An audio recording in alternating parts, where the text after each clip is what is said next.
Hello les pépites, j'espère que vous allez bien. Je suis Hécate, Sandrine Couder, médium. J'espère que vous allez tous bien. Voilà, donc je vous fais cet audio aujourd'hui pour vous parler des 7 signes qui prouvent que vous êtes donc un sorcier ou une sorcière. Donc ce sont des signes que j'ai relevés moi-même par rapport, on va dire, à mes expériences, on va dire, dans le domaine. Voilà, donc j'espère que ça va vous parler un petit peu. Donc peut-être que tous ces signes, vous n'allez pas les avoir tout d'un coup, mais vous pouvez avoir quelques signes, on va dire, qui vont vous prouver, voilà, que vous êtes un sorcier, une sorcière. Alors, quand je parle sorcier, sorcière, évidemment, je parle pas de satanisme, de méchanceté, de magie noire. Donc je parle plutôt de sorciers un petit peu comme moi, chaman. Donc des êtres, on va dire, qui sont connectés à la nature, aux éléments, voilà, donc c'est plutôt ça en fait. Je parle de sorcellerie, c'est plutôt chamanique, c'est-à-dire plus, on va dire, des personnes qui sont connectées, voilà, aux éléments de la nature. Voilà, parce qu'en fait, il faut savoir que le sorcier, le chaman, c'est avant tout un être qui correspond avec les éléments, qui correspond avec la nature, avec le cycle de la nature, des saisons, les esprits, c'est-à-dire les chamans considèrent que tout a un esprit, tout est éveillé dans ce monde, et voilà, ils parlent avec ne serait-ce une plante, une fleur, le chaman va, comment dirais-je, prendre tout, voilà, tout a une âme, tout a un esprit, on va dire, voilà, le chaman c'est ça pour lui, la nature c'est son ami. Les animaux, ce sont leurs amis aussi. Voilà. En fait, si vous voulez, un chaman va pas tuer, ne serait-ce qu'une mouche. Hein. C'est vraiment, voilà, un esprit. Pour lui, tout est un esprit. Voilà. Donc, je vais vous parler aussi un petit peu de sorcellerie, la chasse aux sorcières. Depuis quand en fait, la chasse aux sorcières, elle a toujours existé. Depuis le 15e siècle, la chasse aux sorcières, malheureusement, a sévi à partir de l'Inquisition, on va dire, voilà. Donc, on mettait sur le bûcher les sorcières, mais pas seulement, hein, les femmes en règle générale, les hommes aussi, il y avait parfois des hommes, c'était plus discret, mais il y en avait aussi. Alors, pourquoi, comment on reconnaissait une sorcière à cette époque-là, ou comment on prétendait que ces personnes-là étaient des sorcières. Alors il suffisait qu'elles aient un grain de beauté, voilà, un grain de beauté mal placé, hein, sur l'épaule, sur la joue, près des lèvres aussi, ils se met pas ça, hein, voilà, ou près du sexe. C'était des sorcières, donc il suffisait que vous ayez une voisine que vous aimiez pas trop, hop, vous l'accusiez de sorcellerie, vous êtes sûr que vous étiez débarrassé de cette personne. Voilà, donc ça, une personne rousse, une femme rousse, une femme trop belle aussi. Une femme trop belle était considérée comme une sorcière. Une femme qui avait des enfants trop beaux aussi était considérée comme une sorcière. Ou pas être malade, par exemple, c'était considéré comme de la sorcellerie. Si vous étiez trop près des plantes aussi, que vous utilisiez les plantes pour soigner, pour guérir, les guérisseurs étaient considérés comme des sorciers. Alors que vous étiez trop moche aussi, trop laide. Trop laide, c'était considéré comme de la sorcellerie. Ou trop vieux. Si vous viviez trop âgé, on pouvait vous dire que vous étiez une sorcière. Voilà. Donc vous voyez bien que c'était un peu n'importe quoi. Voilà. Donc bon. Alors il y a aussi à savoir que il y a certaines d'entre elles, les pauvres, eh bien, si on les noyait, si on les mettait dans l'eau et qu'elles se noyaient, c'était des sorcières. Et si elles arrivaient à s'en sortir, c'était des sorcières quand même. Donc, dans tous les cas, elles étaient exécutées. Alors voilà, maintenant les signes. Les signes qui peuvent vous faire, on va dire, comprendre ou juste ouvrir les yeux, comme quoi vous seriez éventuellement un sorcier ou une sorcière. Donc le premier signe, il se rapproche à tout ce que je viens de dire là. Vous avez rêvé déjà plusieurs fois ou une fois d'avoir été exécuté sur le bûcher ou bien noyé. Voilà, donc ça peut être un rêve d'une vie passée, un rêve d'une vie antérieure, on va dire, où voilà, vous étiez, on va dire, exécuté. Moi, j'avais l'odeur de du bûcher dans le nez, hein, c'est-à-dire je rêvais, mais j'avais l'odeur de la chair brûlée. Donc voilà, ça c'est très représentatif de rêve, de souvenir, on va dire. C'était même plus un rêve, mais un souvenir. D'ailleurs, mon prénom, Sandrine, signifie les cendres. Donc, Sandrine, c'est les cendres qui reviennent à la vie. Donc, c'est bien quelqu'un qui a été brûlé, hein, sur le bûcher. Deuxième signe qui prouve que vous êtes un sorcier ou une sorcière, c'est avoir des prémonitions. C'est-à-dire, alors, faire des rêves prémonitoires ou tout simplement, encore plus rapide, avoir des prémonitions, ressentir, avoir de la précognition, c'est-à-dire savoir que vous savez, c'est-à-dire je sais que je sais, je suis persuadée que quelque chose va se passer, je le ressens dans tout mon corps, je le pressens et je le sais, voilà, et je sais que ça va se passer. Comme je sais que demain il va faire jour, eh bien je sais que cette personne est négative ou que cette personne est positive, ou je sais qu'il ne faut pas que j'aille à cet endroit. Donc ça c'est de la prémonition.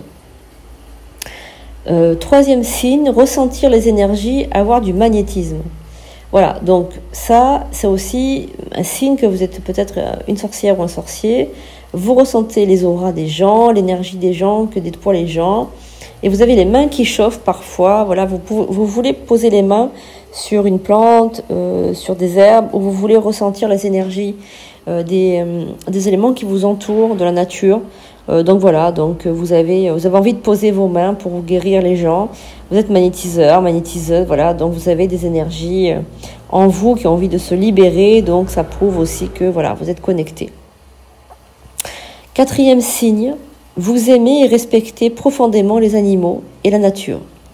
Voilà, donc un sorcier, une sorcière, c'est une personne avant tout qui respecte et aime profondément les animaux et aussi la nature. C'est-à-dire que un sorcier, une sorcière fera toujours attention à respecter la nature, pas jeter les papiers par terre, à respecter, mettre dans les poubelles à l'extérieur, à aimer les animaux, à aimer les petites bêtes, à aimer, voilà. Tout ça, c'est très très important. Comme je répète, un chaman, par exemple, c'est un être qui vit en communion avec son environnement. Cinquième signe, être sensible aux douleurs des autres, c'est-à-dire être empathique. Voilà. Donc bon, ça, l'empathie, c'est un signe automatique que vous êtes sorcier ou sorcière. Hein. Parce que les sorciers et sorcières sont des êtres extrêmement doués de douceur et de sensibilité. Tout leur... Moi, c'était vraiment comme ça que j'ai ressenti que j'étais un être un peu à part. Parce que j'étais très sensible. Je pleurais quand je voyais quelqu'un qui avait mal, ou j'étais toujours en train de défendre les gens. Je me rappelle, petite, même à l'école, je défendais toujours le plus faible. J'étais toujours du côté du plus faible, toujours à vouloir défendre, à vouloir me battre même pour eux. Voilà. Et je continue à le faire, à me battre contre le mal pour eux. Voilà. Donc, je le fais différemment, voilà, mais je le fais toujours. Et ça, c'est vraiment quelque chose de très, très important, ressentir la souffrance de l'autre, la souffrance, mais agir aussi. C'est pas juste je ressens la souffrance et je reste les bras croisés. Je ressens la souffrance, mais je veux passer à l'action pour l'aider. Donc ça aussi, c'est quelque chose, je suis très courageuse. Moi, je sais que j'ai beaucoup de courage, parce que je me suis mise en danger à plusieurs reprises pour les gens. Mais il y a très peu de gens qui l'ont ça. Je reconnais la sensibilité, oui, mais pas le courage d'affronter le mal pour les autres. Ça, c'est vraiment le prêtre ou la prêtresse qui ressent ça, parce que elle sait qu'elle peut aider, qu'elle a de la puissance, elle peut aider. Après, il faut pas se prendre pour Superman, mais on sait qu'on peut aider. Voilà. Donc après ça, être empathique, voilà, vous pouvez avoir des degrés d'empathie et des degrés. Après, vous n'êtes pas obligé de sauver tout le monde. Hein. Vous pouvez déjà vous sauver vous, c'est déjà pas mal. Alors 6e point, avoir un don pour les cartes et les tarots, voir l'avenir. Voilà. Donc bon, effectivement. Moi, par exemple, j'ai ce don et vous pouvez l'avoir aussi. Si vous êtes un sorcier, une sorcière qui s'ignore, vous pouvez avoir des dons pour lire l'avenir des gens avec les cartes, le pendule. Après, vous pouvez utiliser un autre outil. Moi, j'ai proposé ça parce que c'est le plus connu, mais vous pouvez aussi utiliser d'autres outils médiumiques ou d'autres outils de voyance. Et enfin, le 7e point qui me paraît essentiel, et ça, c'est vraiment notre mère à tous, et donc quand on est dans la sorcellerie, dans la médiumité, dans comment dirais-je, la magie, on a tout de suite une connexion avec la lune. On a une connexion avec l'astre lunaire, Voilà, parce qu'il y a quelque chose avec la triple déesse Hécate, Sélénée, Artémise, la triple déesse, voilà, de la déesse de la lune. Et il y a une connexion particulière avec cet astre, parce que, effectivement, c'est l'astre privilégié, on va dire, des sorciers et des sorcières. Voilà, si vous êtes lunatique, si vous êtes sensible à la lune, que vous dormez mal quand il y a la lune, vous êtes réveillé la nuit quand il y a la pleine lune, vous êtes à fleur de peau quand il y a la pleine lune, vous devez vous connecter, vous aimez la lune quand vous la regardez, ça vous attire, ça vous captive, ça vous hypnotise même. Il y a peut-être quelque chose avec la magie des sorcières, parce que ça c'est vraiment une connexion de l'égrégore sorcier, la magie des campagnes, la magie. Après ça dépend de la magie que vous allez utiliser, si c'est la Wicca, si c'est une autre magie. Bon, vraiment, il y a vraiment une connexion particulière avec, avec la déesse Hécate, pour moi, ou Artémis, Sélénée, pour d'autres personnes qui prient un autre versant de la lune. Voilà, donc ça c'était les 7 signes qui pour ma part sont très importants à connaître. Il peut en avoir d'autres, vous pouvez donc tous les répertorier, donc là c'est que vraiment vous avez été sorcier ou sorcière, c'est sûr. Vous pouvez en avoir jusqu'à 3, donc 3 c'est déjà pas mal, hein, ça prouve que vous avez le 3e œil qui est bien ouvert. Voilà, et vous pouvez donc vous inscrire sur les prédictions des 4 pour devenir membre. Et là, vous aurez des cours de magie, on va dire, sécurisés. Vous n'aurez pas n'importe quoi comme cours de magie. Il y aura vraiment, on vous accompagne, je vous accompagne vers ce chemin de la magie, qui est un magnifique chemin, qui est un chemin extrêmement bon et comment dirais-je, un chemin qui est vraiment, comment vous dire, extrêmement puissant, bénéfique, bienveillant et dans la lumière évidemment. Alors attention, un sorcier qui travaille que pour lui, et qui ne donne jamais aux autres, qui ne fait pas profiter les autres, qui garde jalousement les choses pour lui, les rituels pour lui, qui se les garde égoïstement, c'est pas un sorcier bénéfique. Voilà. Un sorcier bénéfique, il va donner son savoir aux autres, il va apprendre aux autres, il va transmettre aux autres, et il va essayer d'aider le maximum de personnes. Voilà, il va essayer d'aider le maximum de personnes. Bon, évidemment, il faut travailler, il faut gagner sa croûte, comme on dit. Mais n'oubliez pas, voilà, de toujours faire quand même les choses avec le cœur. Vous avez le droit de vous faire payer, ça c'est tout à fait normal, hein, ça c'est voilà, c'est légitime. Mais de temps en temps, faites un acte de charité, c'est-à-dire pas faire une bonne action pour faire une bonne action, c'est pas ça. Mais de temps en temps, transmettez votre savoir aux autres, essayez de faire comprendre aux autres et ne soyez pas offensés. Ne soyez pas offensés, qu'on vous parle mal, qu'on vous tacle de satanistes. Les profanes sont dans l'idiotie chrétienne, dans l'idiotie, dans cette espèce d'obscurantisme chrétien, catholique, qui était jaloux de la religion païenne, parce que c'était la plus grande religion au monde. Ils ont pris, d'ailleurs, ils se sont octroyés toutes les fêtes païennes, ils les ont transformées pour les transformer en leur sauce à eux, ils n'ont rien inventé. Regardez le calendrier de la roue de l'année Wicca et regardez les fêtes catholiques, vous allez voir que ça a tout été pris chez les païens. Ils n'ont rien inventé, ils ont tout détourné, ils ont tout transformé, ils ont créé le bien, le mal, ils ont créé des polarités, des trucs, n'importe quoi. Voilà, donc ne soyez pas dans l'obscurantisme chrétien. Après, c'est ça votre religion. Si, comme moi, je suis née catholique, eh bien, c'est pas grave, je fais avec. Et puis bon, je suis fière de moi, je suis fière de ce que je suis fière aussi de mes racines chrétiennes, il y a aucun souci, voilà. Mais je reste pas bloquée dessus, je reste pas le nez dedans, comme on dit, hein, voilà. Je regarde ailleurs ce qui se passe. Et moi, je préfère la nature, voilà, ça a toujours été... moi, je préfère la magie de la nature. Pour moi, la vraie église, elle est à l'extérieur, elle est dans une forêt, elle est... Après, j'aime me recueillir dans une église aussi, il n'y a pas de souci. Mais pour moi, vraiment, la communion avec Dieu, elle se passe à l'extérieur, elle se passe dans la nature. Parce que c'est sa création, de toute façon. Donc, quoi de mieux il n'a pas créé une église, hein, Dieu, hein, quand il a créé la nature, voilà. Donc voilà, donc pour moi c'est sa création, donc c'est comme ça que je lui manifeste, voilà, mon amour ou ma dévotion. Et après, bon, il faut allumer des bougies, voilà. Après, ça dépend qui vous priez aussi, quelle énergie vous allez prier aussi. Voilà. Donc tout ça, on rentrera dans les détails. Pour ceux qui deviennent membres de la chaîne, on en parlera longuement. J'espère que cette courte vidéo vous aura plu, que ça vous aura appris quelque chose, que vous savez maintenant, vous comprenez maintenant mieux pourquoi vous êtes comme ci, pourquoi vous êtes comme ça. Et ce n'est pas une malédiction, hein, c'est pas ça. C'est partie de votre âme, tout simplement. Votre âme a vécu certaines choses.